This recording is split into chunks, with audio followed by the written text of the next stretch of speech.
Good afternoon to you. I'm Jan Markowitz, and you're listening to God at Work. And today I'm going to be talking with Mercy Hope, and she's going to be sharing her background, which includes homelessness, poverty, and domestic violence, and how God changed her life and brought her from that. But first of all, I want to talk about your name. What a beautiful name, Mercy Hope. Was that given to you as a child, or is that something that you kind of changed your name to later on? Amazingly, that is actually my real name that I received at birth, which is a little bit crazy because my mom was not a Christian at the time. She was a seeker, but she didn't know the Lord, and so people say, wow, that's straight out of the Bible. But it was really prophetic for something that was down the road for me. Mm-hmm. Well, that's a beautiful story in itself right there. Well, tell us your story. I know that you do have a ministry now, that you're a public speaker, and you also work with Wisdom Gate, a magazine ministry. But before you got to that point, you had a pretty sad child life growing up. Could you tell us about that? Absolutely, Jan.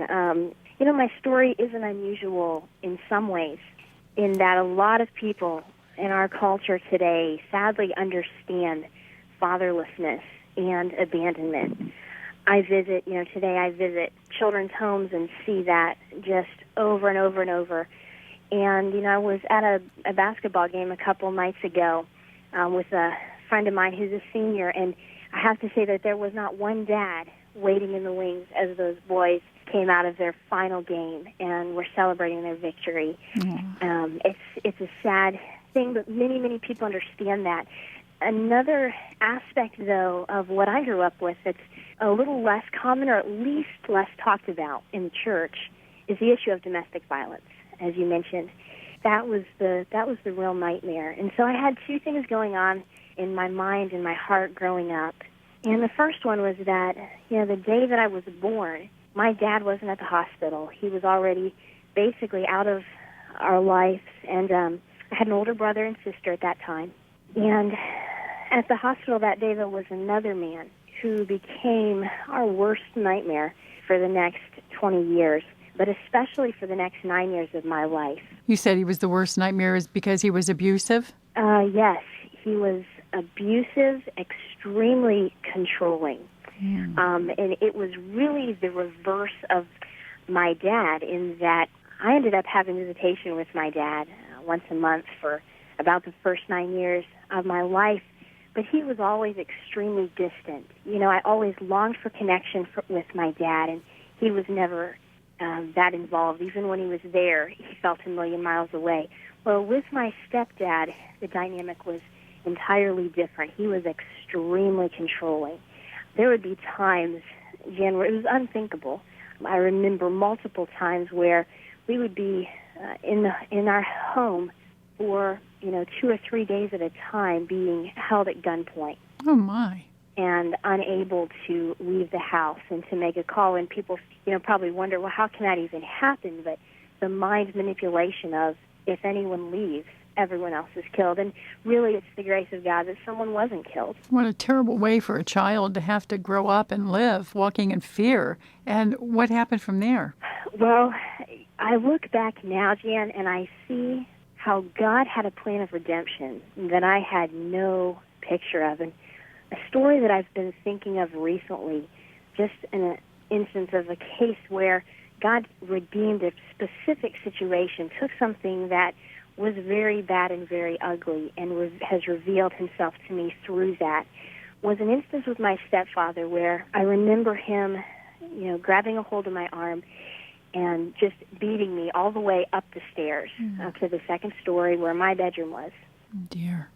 And just took me into the bedroom and threw me on the bed.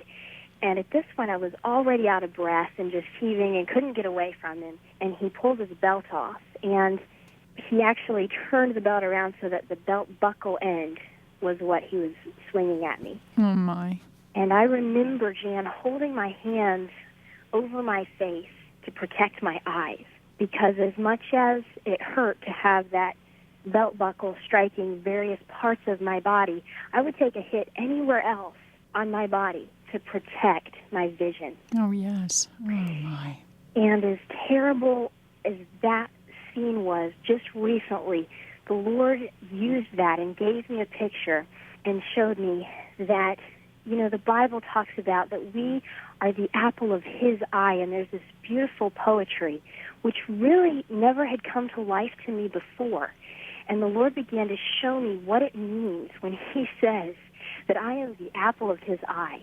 And that the apple of his eye, that the eye is, it's like the pupil, and how much care and concern I would give to that I would take a beating on any part of my body to preserve my vision, to protect that. And that is what God has done, is that he, in the form of Jesus Christ, came to earth, and he took a beating for me, so that he could preserve the vision that he had over my life, and that redemption, and just overwhelming redemption. And so God has used those bad and painful times today to give me a message of hope. When did you actually come to the saving knowledge of Jesus Christ, and when did you have a personal relationship with him? Yes, that's a great question. I love sharing that.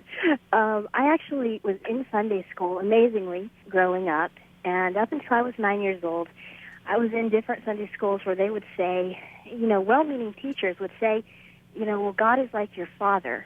And in the culture in which we live, I think sometimes we need to explain things in a way that really is a little more relevant, because simply telling a child that who does not have a father has no context. Or who has a father who's very abusive. They tend to think that, well, that's how God would be then. Well, Jan, that's exactly it. And I remember that I would lay in bed at night and I would ponder if God was like my father or if they meant like my stepfather. So my two options were, either he was a man that was going to abandon me, that could care less, that was indifferent, or, I'd picture God literally, up on his throne. I heard about the throne of God, and I'd picture this God on a throne with a big club, literally waiting for me to die, because I had there was a real fear that I could die.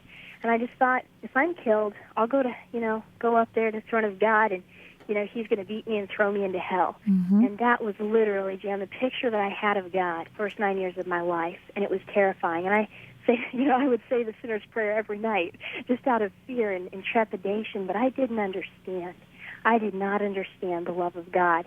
And when I was 9 years old, God did something so transforming for our family.